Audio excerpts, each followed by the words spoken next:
In this episode, we challenge the illusion of appearances and explore the deeper truth that the light reveals when we look with wisdom, discernment, not just with our eyes. Welcome to the new Ashla Podcast. I'm your host, Justin Gates, and over there in is my boy, Michael Perry. Hey, fam. So I don't know if we did this topic before, but it sure feels like we did it differently if we did. But what made me want to talk about this was in our last recording, Michael and I were kind of just talking after the show, and we really kind of started talking about appearances. So you and I were talking about how when people approach me, they get kind of weird. Right. Because I look big and tough and scary, but really I'm not all that much. So, we judge a books by a cover. And then you were saying when people approach you, you look really sweet and innocent and yeah. So that made me want to talk about appearances today. And I know the axiom we're talking about is never be taken in by appearances. That which is extremely beautiful can be extremely dangerous. But we're going to kind of go beyond that today. We're also going to talk about, just really judging people by their covers, by what they look like or kind of how they feel when you first meet them. And sometimes that's a good thing, to be weary of people if their energy is like, kind of off or whatever. Wouldn't you say? Yeah. But and there's so much out there. I mean, when it comes down to it, we live in a society that's so driven by physical beauty. Mm-hmm. And I know I'm guilty of it, where it's like the clothes you're wearing, the demeanor you present, that RBF, and you know what I'm talking about. That is where we they get see our... it in the videos, or I'm listening to you and I'm just like, and I don't mean to. I'm just right.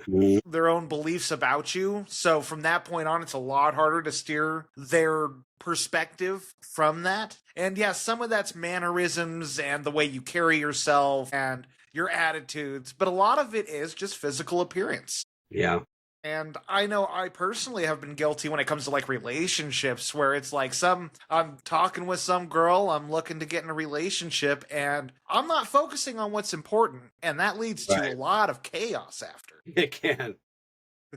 And we certainly will explore that today because, this just isn't a surface beauty thing. As we get into this, we're going to talk about how most or many aspects of our life really hinge on this sometimes because we don't take enough time to really understand what we're looking at or what we're feeling or what we're seeing, not just with our eyes, with our ears, So, and this axiom is not a rejection of beauty. It's telling us to be cautious. So, shiny, sparkly things can dazzle and they can blind us. And there's lots and lots and lots of stories of, most of them probably myths but whatever, right? Right. Where beauty can enchant and mislead us. Not all that shines is good. Not all that shines is good. So, and not all that looks virtuous is virtuous or is truly there for your greater good. So this teaching reminds us to cultivate that discernment. It's something we talk about a lot because it's very important on this path. So, I think one of the most important things, like to sum up what this whole episode's virtually going to be about, is you can use the book cover to gain some insight into someone's personality, to gain some insight. Someone's wearing a Slipknot shirt, they probably like metal music and probably know how to express themselves. Right? But at the same time, it does not mean that they're an angry person or that they're abusive or anything like that. So it's learning to discern. Instead of trying to make judgments, it's giving us information. Right. Yes. And that's what this axiom is kind of warning us about, is that it's the danger of judging things, whether they're beautiful or not, judging the things on the surface and just accepting that as truth without really kind of using discernment or, awareness. So, and it's urging us to look beyond what makes us feel good, what's pleasing and what's charming and what's alluring or, these things. So, and so many times you see things that sound good, or look good. And this just isn't people. It's like advertisements, right? Boy, they really do a great job of kind of drilling into us. They know the things that we like. They know the things that we make us feel good or feel happy, especially on the surface, because your advertisements are 30 seconds or something. They have 30 seconds to kind of suck you into an idea or an experience or whatever. Well, it's like I read this book about a year ago called 15 Reasons We are 15 reasons we don't change, or how to change and 15 reasons why we don't. Mm. And it goes into marketing and how one of the biggest issues in society today is everyone is chasing that golden egg and that one magic pill, that magic cure, whether it's aging, mental health, lifestyle, finances. Everyone is looking for the quick fix. And advertising is really good at selling the quick fix. Doesn't mean that's what you're buying, and it ties right into this axiom where don't let appearances deceive you. Mm-hmm. Because so much of this world, we all want that instant gratification and want the path of least resistance. But unfortunately, if you want to build something great, there's a lot of structure you're going to have to build to get there. Right. Yeah, that's true. So what are some of the illusions? I wanted to talk about some of the next. Let's talk about some of the illusions of the surface things, those surface level judgments. Are we talking about our own judgments we make of people? Yes. Or people, or of the things that draw us in just based on their surface, or just based on super limited information that we have. What kind of illusions are going on when we are sucked into that?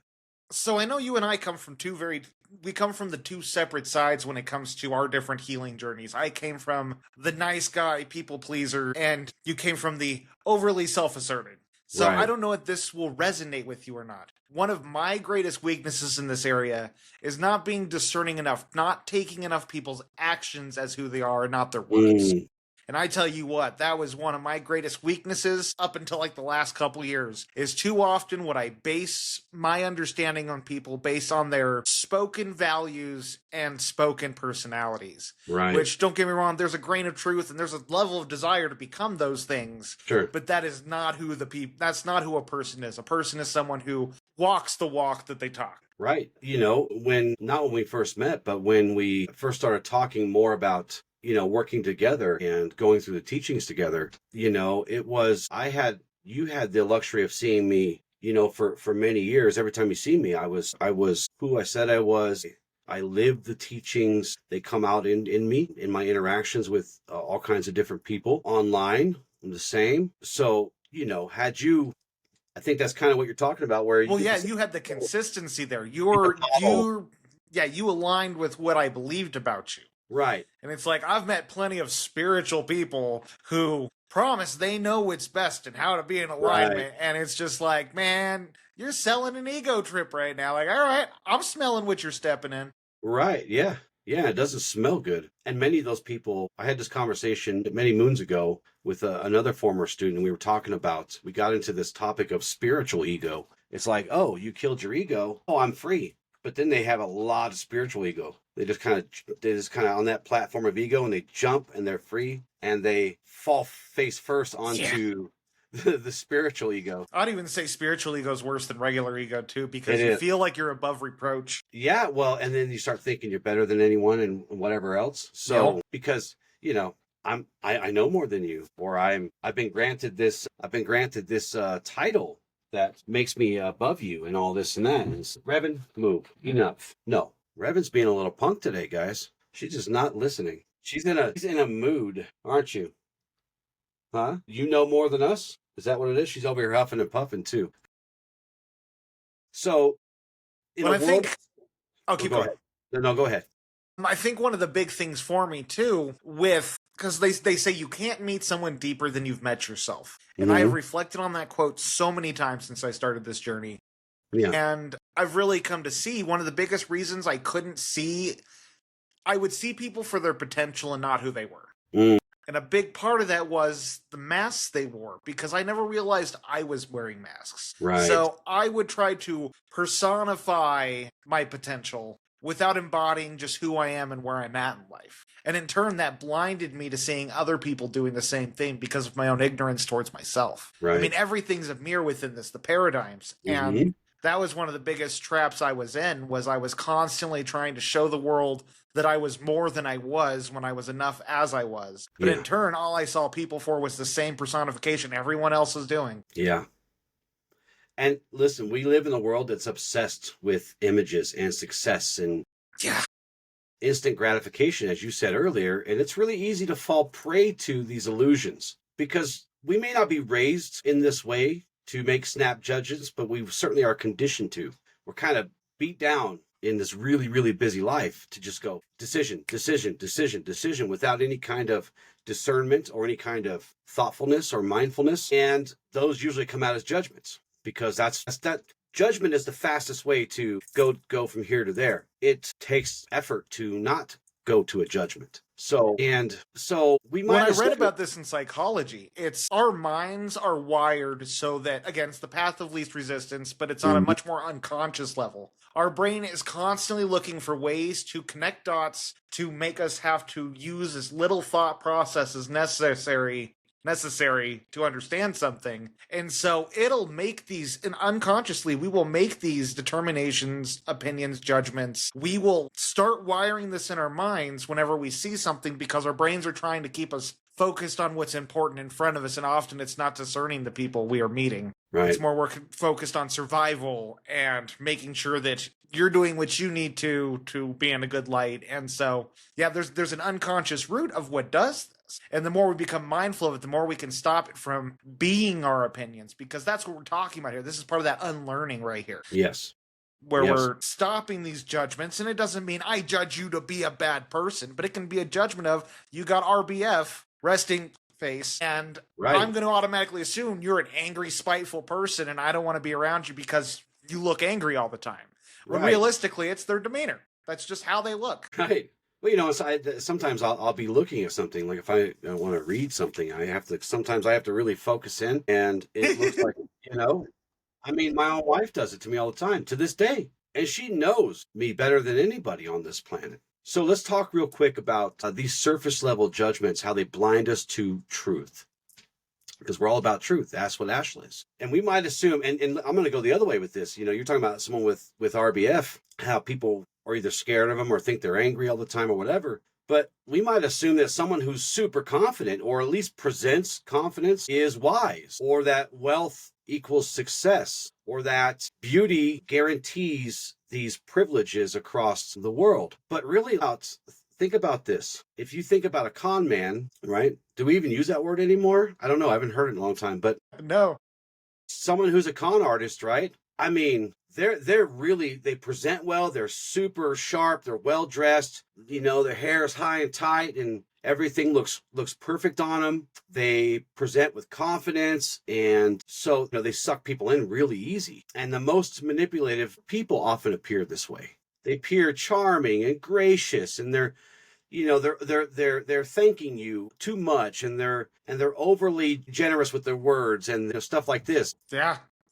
Well, it's like narcissists, right? I mean, that's, I think, the modern day term, is we have these people who are they're so good at drawing people in and presenting this illusion of who they want to portray themselves as, when behind the scenes they're tyrannical, selfish, self-absorbed narcissists. Yeah. Yes. And there's another axiom that kind of pairs with this that's going to help us go the distance here. Do not let others lead you to ruin. Always be your own person. This kind of gives us a shield when we're trying to discern whether this thing is, not too good to be true. And what's the old saying? If something seems too good to be true, it probably is. Yep. Right? And this axiom, and both of these axioms, really warn us that external appearances are not reliable measures of anything of substance, like integrity or wisdom or alignment. So to judge a person or an idea or a product or a cause, right? There's lots of causes these days. To judge them based on appearance or what they're presenting is to really kind of surrender your discernment, and you are inviting disillusionment. Like hardcore. Seriously, though. I mean, discernment is one of the most important skills we can cultivate, because with discernment, we can allow ourselves to not be drawn into situations like this. Now, discernment doesn't mean being rigid in our acceptance of people, because that is the trap there. It is one extreme or the other. No, the middle ground is to accept all, but also go in, be wary, and get to know someone. Watch people. Don't hear them. Watch them. Right. Yeah, because you really have to use all your senses here, including the senses that are beyond these physical senses. Our hearing, our sight. We're feeling the energy. We're using our intuition, and this is why. And if any of you out there are a used car salesman, please forgive this, but this is just kind of where people go. Everybody's trying to sell you a busted car, these people. And boy, they do a good job. Because they're like, oh, you point out a scratch. Oh, that's not a scratch. That's experience. This car has experience, And you kick the tire and one of the lug nuts pop off. Oh, you don't need all 6 of them. Just 5 is fine. This kind of thing. Just to understand what we're talking about, true insight requires us to slow down, to listen deeply. And again, that's with all of your senses, and letting your intuition reveal the truth that lies beneath this surface. I was going to bring that up. Yeah, because it will. The intuition is so key in this, because you ever get that gut feeling? I've had that happen. I tell you what, I've had it happen multiple times, especially in relationships, where it's like my intuition is telling me, get the hell away from this person. Yeah. And I'm like, maybe this just means I'm that much more interested in them. All right, let's try this out. Yeah. So years later, like, what the hell was I thinking? Yeah. Yeah, they call those red flags now, I think, right? Yeah, right. But your intuition, once you start tapping into it, your intuition will help you discern people. Now, it's good to look at when your intuition's coming up. Is this intuition or insecurity? Am I being triggered right now? Or is my intuition giving me that silent nudge of, hey, be careful here? Right. Yeah, 100%, dude. So let's talk about some of the dangers of enchantment. I want to talk about some spiritual ones, some psychological ones, and some emotional ones. So what are some psychological and emotional dangers of enchantment? So I think one of the greatest ones is we all do it to a degree. We all try to weave these webs of an illusion. We want people to see our lives as good. We don't want to seem like we have all these issues going on. Attachment and toxic relationships has become my specialty in coaching. And one of the greatest faults, biggest traps, isn't just beauty, but it's how many people try to, when they find someone they're very interested in, try to mold themselves to this person's ideal person. Right. Or they try to put on a mask of, hey, no problems. Hey, I'm exciting. Hey, love bombing, whatever. And it's like, people are not taking the necessary time in relationships. And that's why there's so many toxic relationships, is they get stuck before the mask comes off. And it's like, oh my God, the person I'm dating is not the person I started dating. He changed a lot in this relationship. No, he just didn't show you who he really was. There's a lot of people I coach where it's like, hey, you need to take your time with this person. You're seeing these red flags. Doesn't mean you gotta leave, but you're not in a rush. It takes 6 to 9 months before you start seeing that mask chip away and you start seeing people's true colors. You're seeing these red flags now, just wait. The red flags you ignore in the beginning are the reasons you leave later. Yeah, and they become reality, and then you're almost, depending on the situation, you're kind of stuck sometimes. Yeah. So it's very, very important to identify these potential things. Don't write somebody off, but really, really, really verify your feelings. If you have a gut feeling, consult your mind. Also, use your whole being to try and figure these things out, but don't linger too long, right? As you said, don't get yourself in a trap where maybe you moved in with a person and now you have nowhere to go, or you have all your assets and money and your things tied up with this person, and probably wasn't a good idea because maybe they steal it and run off or whatever. So yeah. But really what we're talking about, the psychological enchantment, the problems here, it's really an over-idealization of a person. The pedestal, right? The pedestal. Oh, the pedestal of a person or an idea or a cause or a group or whatever. Yep. I'm a firm believer that when we have a relationship with anyone, we have a relationship with two people, who they are in our minds and who they really are. And the more of a gap there, the more you are going to be, you need to have that as close as possible, because you're going to be in a relationship with an illusion. Yeah.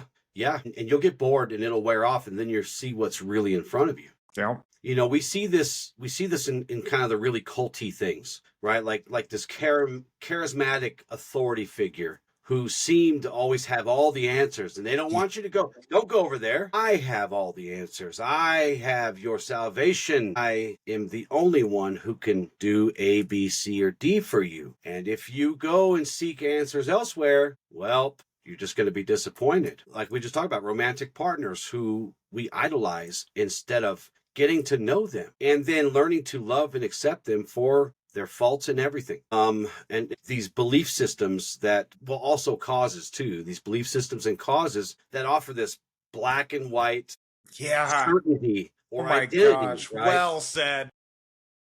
So, and we see these a lot. And, you guys don't know this, but we're, we have plans, and we've kind of shared this before, but it was always very important to me that we put the path and the teachings and all of these things first before personality, because we're really, really, really trying to not allow this, as it grows, to fall into that kind of trap. Because I hope this continues on past my life expectancy.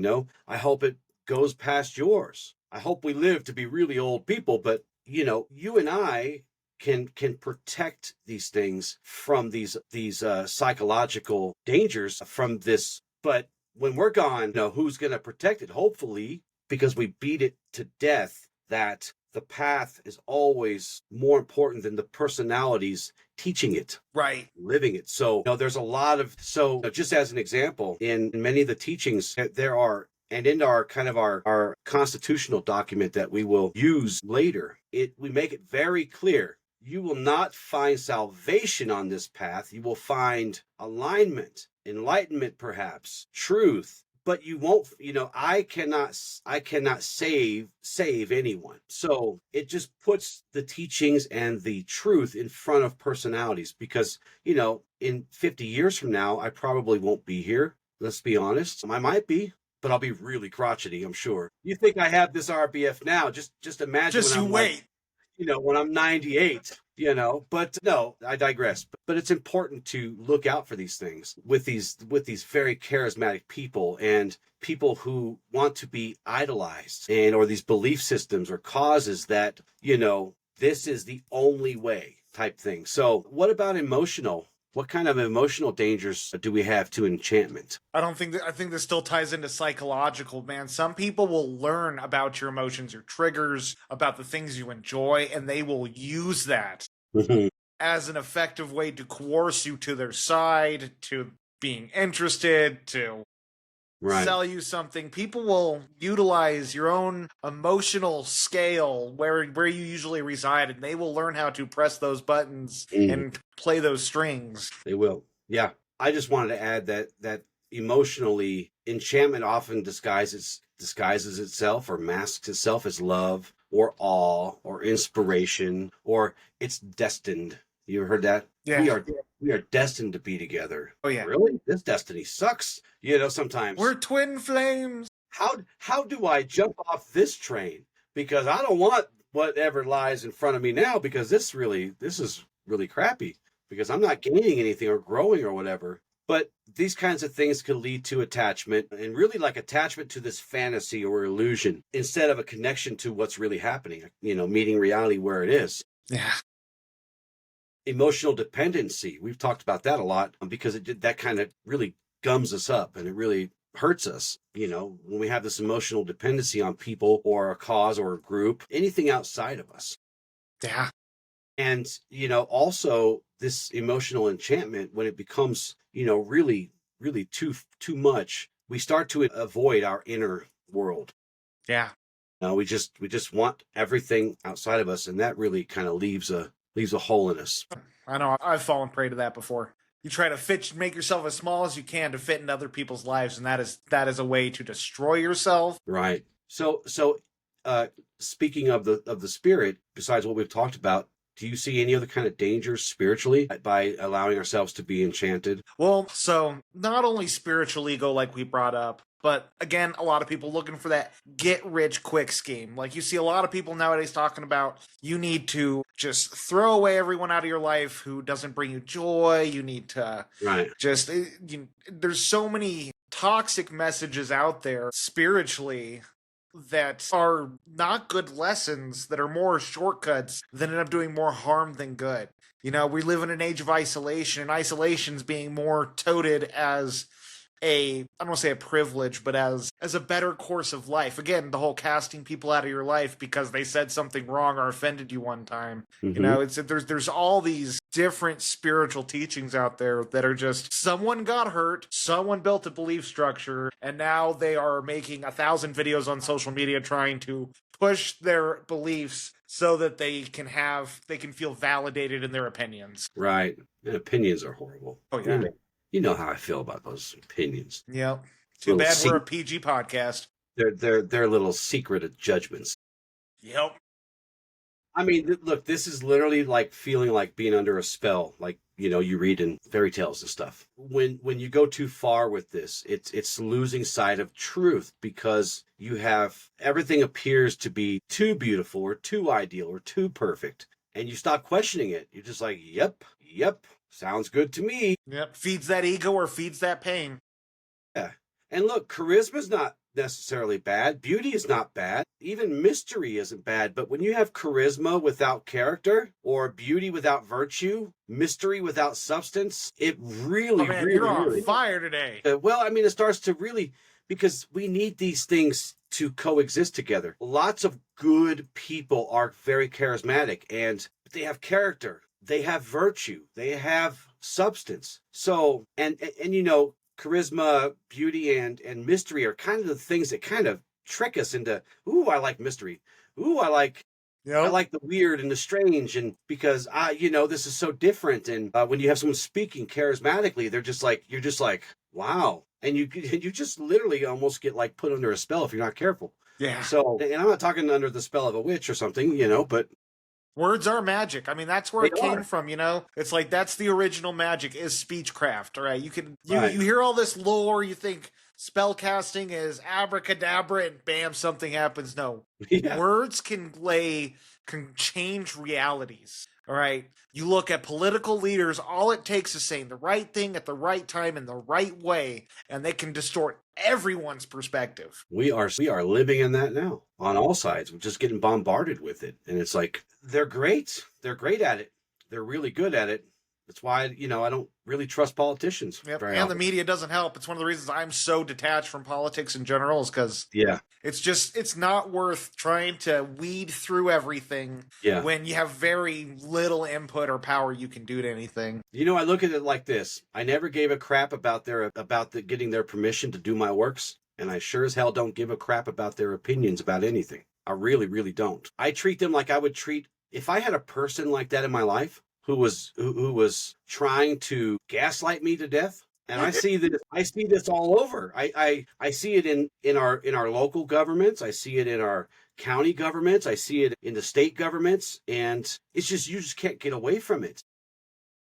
Well, it's like you look at politics. I mean, every great leader, and by great leader, I just mean someone whose names are in the history books, were all narcissists. And I mean, they did what they did and they were effective. But to become a politician, you got to be cutthroat and corrupt. We have not had a good democracy where we can actually have these kind of good, virtuous philosophers. I read a book a long time ago, which I recommend to anyone, and it is a very, very old book, Plato's Republic. And he goes into different types of political governments and why they don't work. See, even back that far, like 5,000 years ago, they were neck deep in this crap. So nothing ever changes sometimes, right? It's just like, ours don't wear togas now. They wear suits. Yeah, well, the best or leaders are the ones who don't want to lead. Right. And we don't have a society where we promote those kind of people to actually be empowered to get involved in things and make a difference. No, because we want to see the dazzling things. We want to see the sparkly things. We want those promises that are going to scratch us just right. Right. Yeah. So here's the true danger of enchantment, though. It's not them. It's not the politicians. It's not the media. It's not these external forces, although those wear us down and they start to crack our shields, as it were. But the moment it gets dangerous is when you allow those things, is when you start to surrender to those things on the inside, right? Because we want something, we want it to be true so bad. And we just turn off our higher instincts. We silence that inner voice that actually knows better. And when we ignore these red flags because of these things, we betray that deeper wisdom that is there to guide us.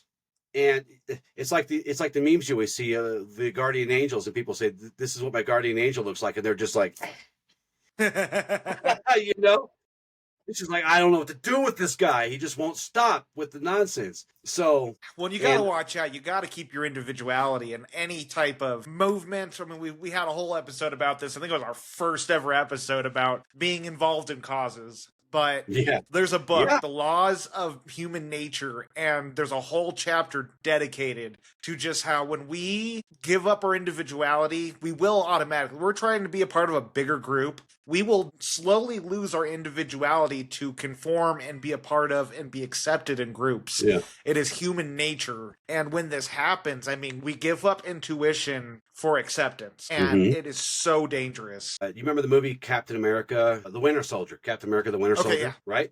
When this Hydra computer program is literally targeting the people that we're talking about who stand up to this stuff, who see it. And look, you become so dangerous to the people who try to disillusion us and take over our minds, basically, and get us trapped in this, that they had the ships ready to just literally kill everyone like that. You know? So that it was just So there's no threats. from there. There's no threats. And it wasn't just some of the superheroes on that list. It was regular people who, like you and me, Yeah, trying to make a difference.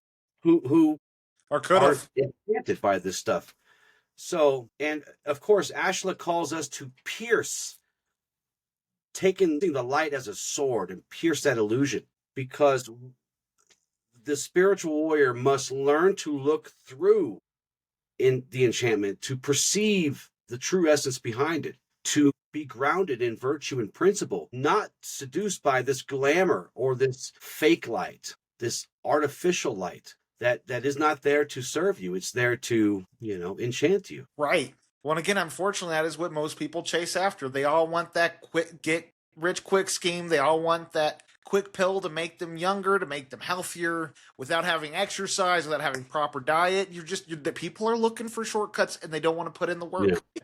When you get to the heart of people, most of us just want to live our lives. And most of us don't go looking for fights. Most of us just want to mind our own business. And I won't say love each other. We should, but we at least understand that each person deserves respect. And this is most of us at our cores. So all this stuff outside of us. And it can be religion. It could be politics. It could be, people hating someone for their color of their skin or their sexuality or their gender or whatever. So it's important to call it out. Yeah. It's important to call it out as it is, because there is another way. I live that way every single day, and I know you do too. And I know there's tons of you out there that live that way too, where we're just trying to get along. Yeah. We're just trying to, grow and make our lives better and hopefully respect one another. Yeah. Respect one another, and hopefully through that living we uplift others too to join us. So we have to call it out. And I know we don't like talking about certain things because it's just a vicious circle of bullshit, but we have to call it out sometimes. So it's important. So I'm going to touch upon discernment real quick. And I know we've been talking about it because it is kind of the linchpin here of the topic. And so discernment is more than just this intellectual judgment. If you practice it enough, it becomes a spiritual faculty of your whole entire being, of everything you do. And it's born of this inner stillness, this inner peace we talk a lot about, our emotional refinement, our energetic awareness. It's the ability to perceive truth of things and people and causes and whatever without that noise of ego or bias or illusions. That's where our judgments come from those three things that just... Yeah. So discernment begins with listening. And again, today we're talking about listening. We're talking about our entire being, using all our available senses and all the things that bring us information, right? Yeah. So it begins with that. It begins with listening, not to just words, but to the energy, to the vibration. How do I want to put this? To not just what someone says and what you hear, but look deeper into their body language. Try to discern the intuition and what they're really thinking or saying behind or underneath those words, in those kind of silent whispers that you can't hear. So how do we start? I'll let you go a few here. Okay. Well, when practicing discernment, I think the first most important thing is, one, be aware of what your normal judgments are. Where are your normal prejudices? And I don't mean I hate these people or I hate these things, but the normal type of judgments you make. What are your proclivities to your opinions? And when you can be mindful of that, when you enter into a situation, especially when meeting new people, getting involved in different groups, going to different events, learn to be mindful of those so that when you're having these interactions, when those thoughts show up and you get those opinions, be like, question yourself. Never be afraid to question yourself and your opinions. Mm-hmm. Allow yourself to be open. Listen to what people have to say, but also watch what people do. Yeah. You know, again, the most important relationships are the ones that you cultivate over time, that are consistent, that are steadfast, and that are consistent.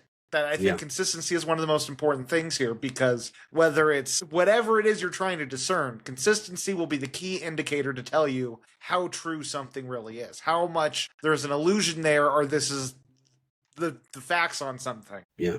You hit them all. You hit all the ones I was gonna suggest. Silence, making space in your time, in your day, to actually sit with these things without judgment and just letting the truth kind of come to the surface. Understanding where our reactions are coming from, as you've said. Observation, all these things, right? Observation, watching without assuming or attachment or judgment, any of that stuff. And honestly, discernment is empowered through humility. Letting go of the need to be right all the damn time, or letting go of the need to be certain. I'm certain that this and this and this and this. That's where stereotypes come from. Yeah.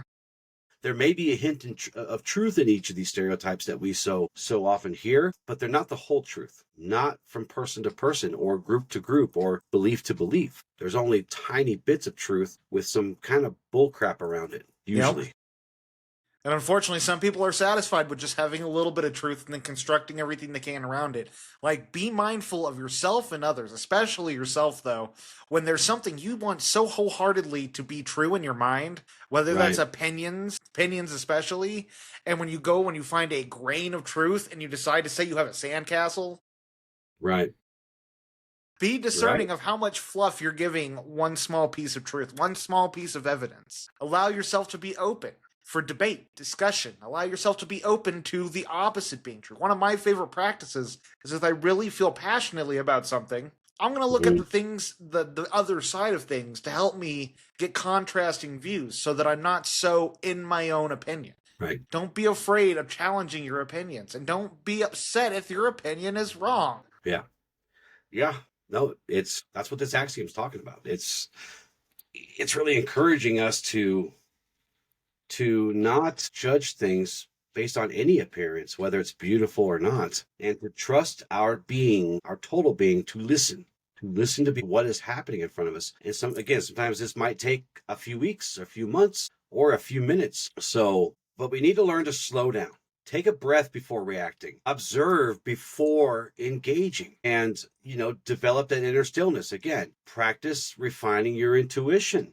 It's a very important part of this. What is my body telling me right now? Does this feel aligned, or is it very dissonant? Is there a lot of static and a lot of noise? I can see their mouth moving and it sounds really great, but what is that nasty noise that's just underneath it, right? Yeah. So questioning appearances. Not all that glitters is gold.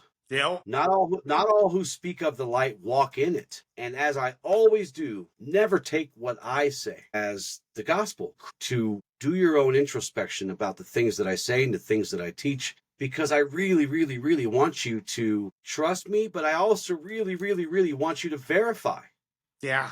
It's very, very important. So, and this isn't, I don't take it like someone's suspicious of me or someone's, it's okay. You're supposed to have the whole picture, right? Yeah. As I've told you our whole time together as student and teacher, I've always encouraged you to trust me, but verify. If something feels off or something feels, that doesn't really sound right, I implore you to, but I almost kind of demand that you stand up to me, because in that student-teacher relationship, sometimes I'm wrong. Sometimes Sometimes the student's the best teacher. I believe the student is always the best teacher, right? That's what our axioms say. Again, and observe their actions along with the stuff. Don't just get charmed by the words. So, do you have anything you want to leave the audience with today before we get into our affirmations and our exercise? One thing you brought up a couple times that I want to reiterate Don't judge yourself for having biases. Don't judge yourself for having opinions. Don't judge yourself for being drawn into things that aren't really what they appear. Mm-hmm. Awareness is the first step, and this is just like everything else we preach, something that takes practice. Give yourself grace, give yourself love and compassion. This is a non-judgment thing. This is nothing to beat yourself up over, and it's not something to beat other people up over. This is something to just cultivate and add to the skill set to help you become a more aware and more truth-living person. Mm-hmm. Yeah. And at the end of the day, this axiom is really just kind of cautionary. It's saying just be careful, pay attention, do your homework. And, none of these axioms are mandates ever. We've talked about that before. None of the agreements are mandates. They are just ideals. And some of those ideas are cautionary like this one. So that's well said. Thank you for that. So our affirmations for discernment and inner clarity for our topic today. I see beyond appearances and I trust what I feel in my soul. My discernment is sharp, guided by the light and aligned with truth. I resist the seduction of illusion and walk in clarity and purpose. I do not follow what dazzles. I follow and seek what is real. The force flows through me, revealing what is hidden and guiding me with wisdom. I pause before judgment and listen with both heart and intuition. I honor the beauty of truth over the deception of glamour. Even the shadow cannot hide from the light that I carry within. I trust myself to recognize what serves my highest path. I am not fooled by masks. I am anchored in truth. So our exercise today, seeing with this inner eye, the whole thing. So as always, prepare your space. Find a quiet place. Go to your sanctum, your sanctuary, the place that you practice these things. Sit comfortably. Of course, close your eyes and take those big, deep, beautiful breaths. The next step is we're going to practice a little bit of visualization.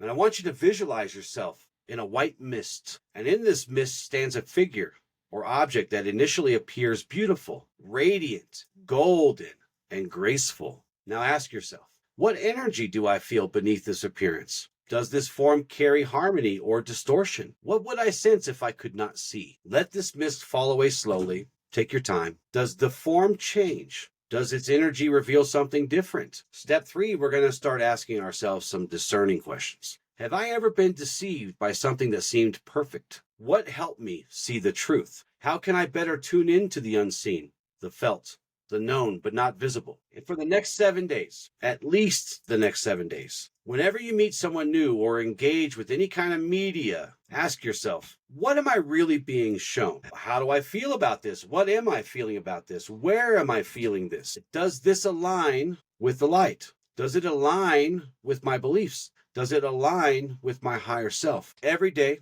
write a few notes each night on what your inner eye perceived versus what was on the surface of these things. So do you have anything to add to the exercise, Michael? No, but I like that. I was able to go deep into that one. Yeah, that one can take you deep. So, take your time with it. So, and you might find nothing the first couple times. Just keep trying. Because we do like to lie to ourselves, and that is the best lie ever told, right? Ain't that So the truth? you might have to chip through a few layers of ice to get there. So, or a few layers of the bull crap that the world is just piling on us. You could be up to here. Sometimes I'm out to here after just a week and I'm just like, oh, God. Yeah. So I'll leave you guys with this. Appearances can dazzle.